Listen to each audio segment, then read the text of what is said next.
Hey there, hope you're doing really well, and welcome to Ask Daniel number 12, which is kind of like an extra video here. I usually do, answer questions on Mondays and Thursdays. Today's Friday, and to be honest with everyone out there, I really wanted to answer this question quickly, which came in from Christie. So we'll get to that in a second. But before we do, as always, nothing is medical advice here, just general thoughts and comments that I hope will help everyone that is tuning in. So let's jump right to this question, which came in 23 hours ago, and it is from Christie. Let's read it. Hi, Daniel. I've just found your podcast and have been listening to many previous episodes. It is awesome. Thank you, Christie. I'm 7 days into my sleep restriction plan, and my sleep has been a lot worse all week. My plan is 11 p.m. to 6 a.m. I had eliminated night wakings prior to embarking on this plan, or at least was managing to fall back asleep when I did wake. But since starting the sleep restriction, I'm back to waking and not being able to get back to sleep. I'm wondering whether the sleep restriction plan has actually increased my sleep anxiety, which has meant my sleep is worse. I guess I'm wondering, therefore, whether sleep restriction plan is not suitable for me, that by increasing my sleep anxiety, I'm impeding. So, first of all, Christy, thanks so much for reaching out. And by the way, Jules is live here. Hey, Jules. So Christy, I want to say the following, that it is very, very common that you have an initial worsening before you see progress. Very, very common. In fact, Martin, who was answering questions with me yesterday, he describes it as kind of the nosedive. That often the first 1 or 2 weeks, there's kind of a nosedive. Things get kind of worse before they get better. And the reason for that happening is that insomnia loves attention. You've probably heard me say that a couple of times. It's, somebody who sleeps really, really well, they do that because they don't have a single thought about sleep in their minds. They pay no attention to sleep. Sleep comes very easy. The more we think about sleep, wondering if we're going to sleep, etc., the more the more hyperarousal, the more kind of alert we become, and the harder it becomes to sleep. So the reason I bring this up is because whenever you do something kind of different, that change is going to lead to you kind of wondering how that's going to work. You're going to start self-monitoring. So when you start saying, let's say, okay, I'm going to start going to bed at 11 and not be up by 6, you're changing something that leads you to wonder, like, is this going to work? Is it not going to work? What if it doesn't help? Maybe I should do something else. Maybe I should not do this. Maybe I should do 11:30. Maybe I should that. That produces a lot of anxiety that can worsen the insomnia initially. But typically, if you just kind of stick to the plan, then after a week, after 2 weeks or something like that, that kind of the self-monitoring goes away as you start seeing that things are kicking into place. You're actually, you go to bed 11 and you actually fall asleep pretty quickly after that, or you fall back asleep quicker and you're like, okay, this is working. So I want to say that initial worsening before things get better is very, very common. And in fact, another reason, apart from kind of, or on the same lines, but another reason I think it is common to have things get worse before they get better is kind of the threat monitoring system here. And my favorite analogy is the one where, like, a toddler is always, doing kind of misbehaving, like doing things to get your attention. And you decide, I'm just going to ignore this toddler so this behavior goes away. Well, guess what? When you start ignoring the toddler, they're really going to want to get your attention. So initially, they're really going to disrupt you, scream and kick and shout. Things get worse before they get better. Same thing with insomnia. You have this kind of threat monitor in there in your brain. It's kind of like your brain's defense system. It's telling you, like, sleep is important. You got to get more sleep. You got to do this to sleep. You got to this other thing to sleep. And then if you kind of go in the opposite direction, you're like, no, I'm going to spend less time in bed. Because guess what? The threat monitor is going to go like, what are you doing? This is crazy. You need more sleep. You shouldn't be doing that. That's another reason why you often have kind of like things get worse before they get better. So the main thing I want to come across here is that it is not uncommon at all. The first week is the hardest one. The second week can be tough too, but then usually oftentimes week 3 is kind of when people like turn the corner and things really get better. And I was really so excited when I saw that email from you, Christie, because you like not only had you listened to the podcast, you actually like decided to take action, and I really wanted to work for you. Now, all this said, here comes kind of the the little bit of a contradiction to this, which is if you actually were doing pretty well before you started, if you feel like before you started doing this, you didn't have much problems, well, that's a different case. Then you can decide to like, maybe I don't need to do much, totally. But if you've had trouble sleeping, I believe, spending less time in bed is super important, and it's very common. Things get worse before they get better. So hope this helps, Christie, and stay in touch, all right?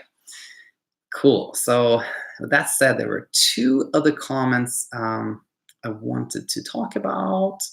And of course, I kind of closed those comments as I was answering this email. And let's open them again here. There was one from John, and another one from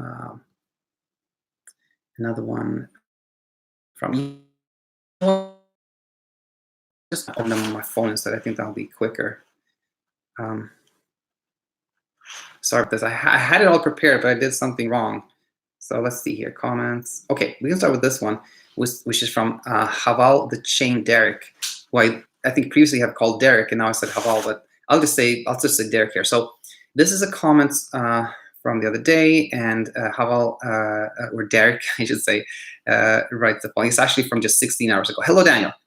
I have commented before, and by the way, if anybody wondering why I'm sitting in this, it's just I just came home from work. It's kind of cold here, so that's why. Hello, Daniel. I've commented before. Since my last insomnia round, I have been sleeping better. Although now I suffer from interrupted sleep. I mean, every 30 minutes I seem to wake up, and I feel tired throughout the day. I have to mention, I was successful in cutting bromazepam, which I was taking on and off.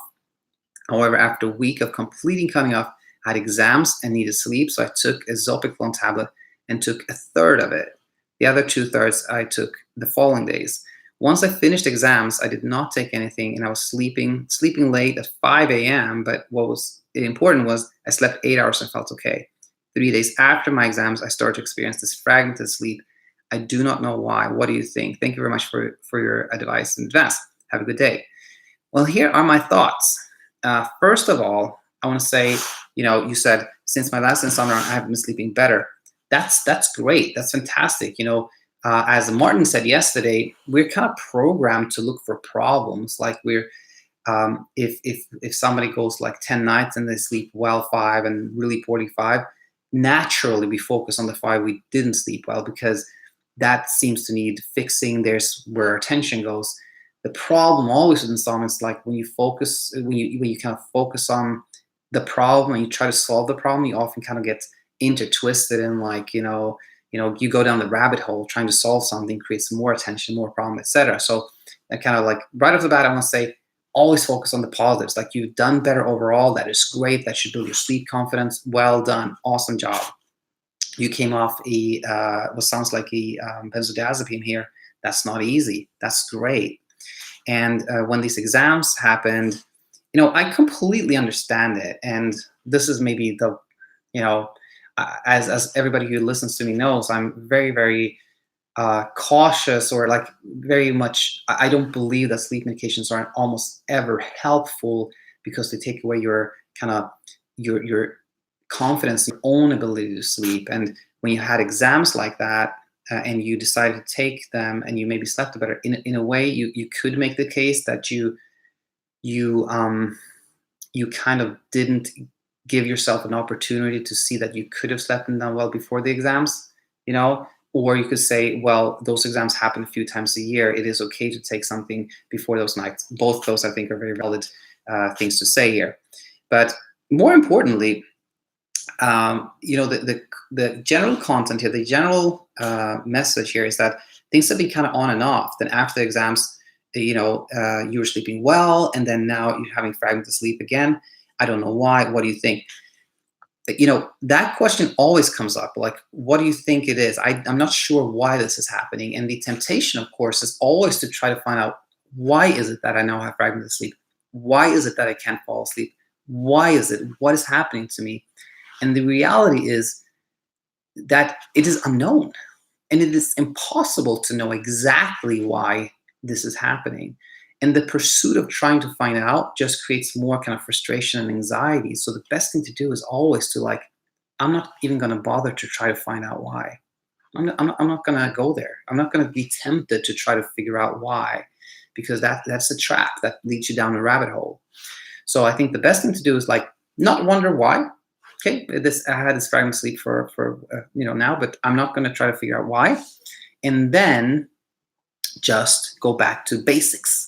Get up at the same time every morning, spend maybe 7 or 8 hours in bed, not more. And other than that, just do things that you enjoy in life. It seems like some exams are over. That's perfect. Maybe you have some more time. Maybe you want to hang out with friends, take up a hobby you haven't done for a while, or just do something you enjoy. And then get up at the same time. Don't go to bed too early. And then stop asking, try to resist the urge to try to figure out why, and just keep going with that. And I bet, Derek, that you will be back on track sleeping really well again. All right, perfect. Hope that helped, Derek. And as always, just if you have any follow-up questions, please let me know.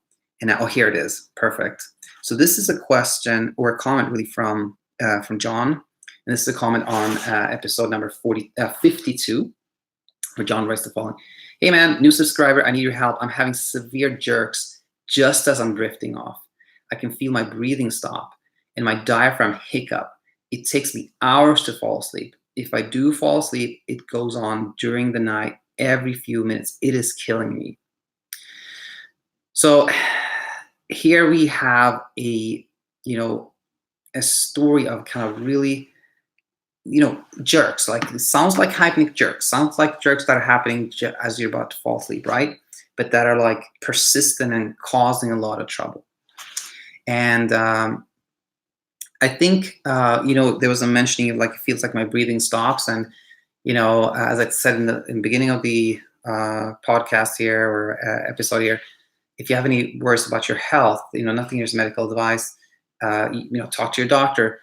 There are circumstances where if somebody has trouble breathing in sleep and you have, that can cause jerking.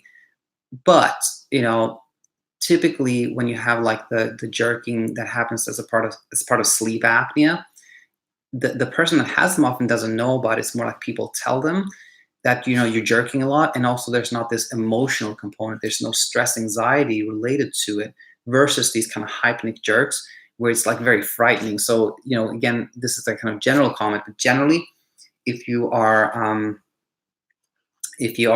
Produceman is chiming in here. I'm gonna get to your question in a second, Produceman. Thanks so much.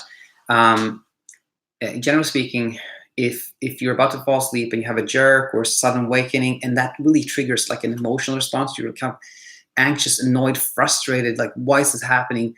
That usually is hyperarousal driven, And so I want to say that having a hypnic jerk here and there, completely normal. A lot of people have it.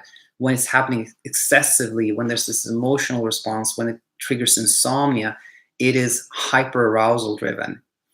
Hyperarousal is when your mind is kind of really at this active stage. It's kind of like in hyper alert. It's kind of threat monitoring stage, looking for things, trying to figure things out.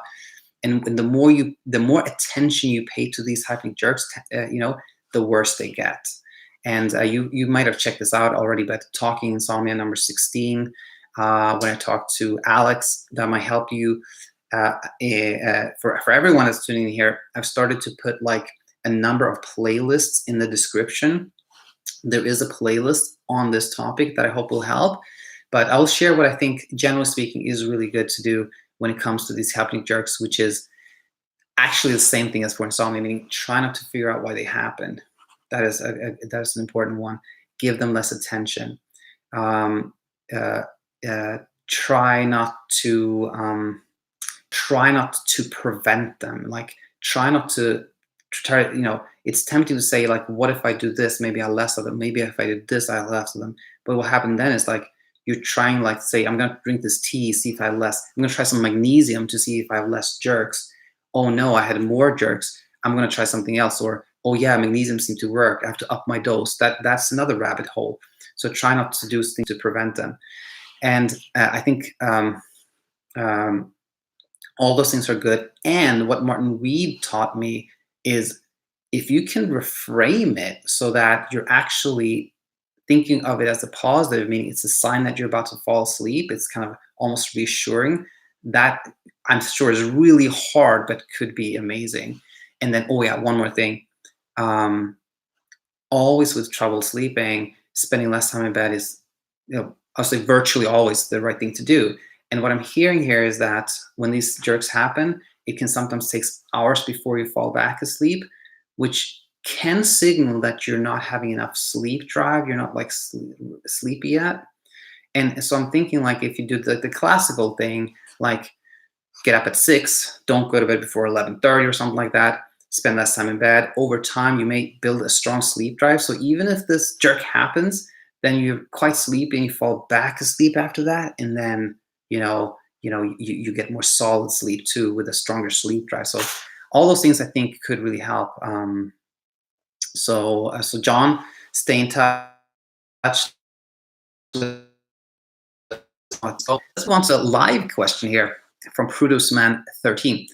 I think I remember you talking about people with OCD are the hardest to change when it comes to sleep. Are the CBT tricks to stop obsessive thoughts in general? I might have said something like that. I'm not 100% sure, but I definitely would say that when maybe it was this, when somebody is like really, really focused on their insomnia, like almost cannot think about anything else, completely obsessed with sleep, just their whole life revolves around sleep. That is hard. It's you really have to try to do anything you can to shift their attention in another direction, and that can be hard. Now, are there any CBT tricks? I think the answer is, the short answer is no. There are no tricks. There are no hacks or no kind of easy things you can do. I think, as always, it's about finding things.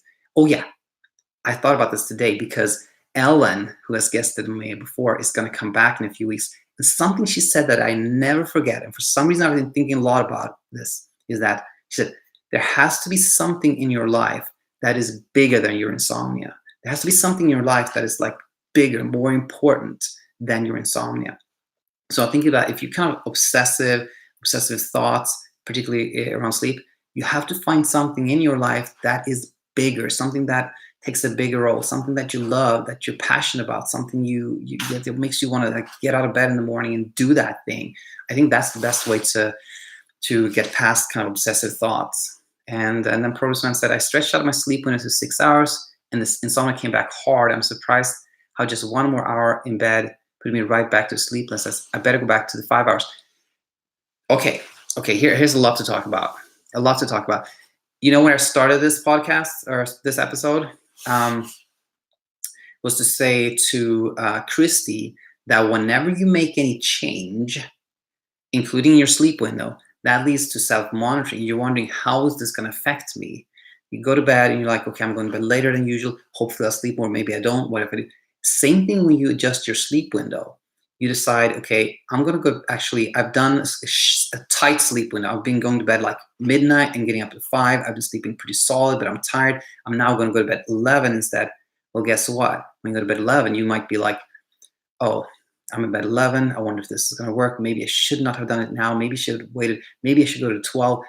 That's why you have this strong rebound insomnia. It's not that 1 hour. It's the kind of self-monitoring and it's checking if it's going to work, etc., that kicks you into rebound insomnia. So that rebound insomnia that you have when you add 1 hour to a sleep window is very, very, very common. Something I expect to happen. Sometimes I forewarn people that it's going to happen. So whenever you make a change like that, I think the best thing to do is just stick with it for at least, let's say, 2 weeks. And if 2 weeks down the line you need to tweak something, sure. But if you then go back to 5 hours, then you're going to go back to monitoring, like, okay, I'm back to 5 hours. I hope this is going to help again, et cetera, et cetera. You're chasing your own tail again. So Produceman, hope that was helpful. And if there are more live questions, excited to answer them. And there was one more thing I wanted to comment on, which was, if I don't find it, I just remember this. This was from Ernest. Ernest made a comment on yesterday's episode with Martin Reed, where he said, thanks for the episode and it was good and everything. But he said one thing he was questioning was the importance or the benefits with doing kind of the CBT approach, where you try to identify a thought and question it, coming up with like pros and cons. And I totally understand that comment, because that can backfire if you try to find this thought and find pros and cons. You're kind of moving attention again towards what is a problem, which can kind of worsen things. So Ernest is kind of saying, like, maybe just acceptance, just like accept it could be the way to go. And here are my thoughts on this is that there are some times where the classical CBT approach I think is really good. And one time I think is with anticipatory insomnia, when somebody is like always having trouble sleeping Sunday night because Monday is so stressful. What if I do a mistake? What if this happens? What if that happens? Well, then you can find evidence. You can go back through time. And at that time was a Sunday. I hardly slept, and actually I did great at work. That can really prove to you that kind of your belief that if I don't sleep well, I'm going to have trouble. That is not true. So I think that is one example of when the CBT approach can be really good. When you think that everything hinges upon sleep, when you think that I have to sleep or else this is going to happen. Well, did that thing really happen? Maybe it didn't. That can prove to you that that everything doesn't hinge upon sleep. That can be really good. That's the CBT approach, the one that I think works well. Question your beliefs, etc. But for many things, let's say, why is it that I can't sleep? Why am I waking up all the time? If you try to use that CBT approach, it can backfire, because you can end up spending more time thinking about it. And I think that's where kind of acceptance or metacognitive therapy is really good, which is like accepting that I cannot get to the bottom of it. I cannot identify the thought. I cannot argue with it. I cannot do that. I'm just going to leave it alone. Acceptance can work really well in general. I think if you're ever, like, when you hear this is a little bit esoteric, not so practical, I know that. But if you get to a point where you're like, should I do the CBT thing here and like try to really find evidence for the counter evidence and kind of convince myself of this or that? Or should I kind of abandon the whole search thing? I think 99 times out of 100, or like 99 times out of 10, the acceptance approach, abandoning the search, that is the best thing to do. But sometimes the CBT thing can work well too. So with that said, I'm going to conclude here, and I hope you will have an amazing weekend. It's been a really good week on the Insomnia Insight channel. I think really because Martin and John joined me yesterday. That was so much fun. Okay, we have actually one more live comment here from Produceman 13. Should I be super strict with bedtime? I usually lay down within a half-hour window and just set the alarm to wake me up in 5 hours. I don't want to be too obsessive about the time. Okay, what I hear here is that it seems like you're kind of going to bed depending on kind of maybe when you feel sleepy, and then set the alarm to wake me up in 5 hours, which I've heard people do things like that in the past. And I think it is tricky, because I think you may end up having a drifting kind of sleep pattern, where one night you go to bed, let's say 11, and then you get up at 4, and then another time it's 12 and you get up at 5, and it can be tricky. I think it is easier to decide upon a wake up time or a rise time and be actually super strict with that. Let's say you choose a rise time of like 6 a.m. I think it's good to stick, to keep a rise time that is very strict, and then be more flexible with the bedtime. So let's say you choose 6 a.m. and you say, I'm going to spend not more than 6 hours in bed. Then you can either do that thing, say like, I'm going to get up at 6. I'm not going to bed before midnight. And if I'm not feeling sleepy at midnight, well, then I'm just going to wait. That's great. Or the alternate to that, be like, I'm going to get up at 6 and I'm going to stop checking the time at 11 and just go by whatever I feel. I think that works really good too. So to answer your question, I do not think that one should be super strict with bedtime. I think bedtime should be a time when you're ready to sleep. You should never go to bed if you don't feel like you're ready to sleep. So hope that helped. Produceman said thanks again, and I want to thank you. I mean, this is honestly, Produceman, I think it's the first time I'm having kind of this back and forth, kind of answering live questions, and I think it's really good. I think it's I hope it's helpful to you. It's really helpful to me. I think it's a really good way to interact with viewers and help people. So with that said, I'm going to conclude. I hope you have a nice weekend, and I will be back answering questions on Monday. So if you have any over the weekend, leave a comment, send me an email, daniel@insomniainsight.co, and I'll be back very soon. Take care.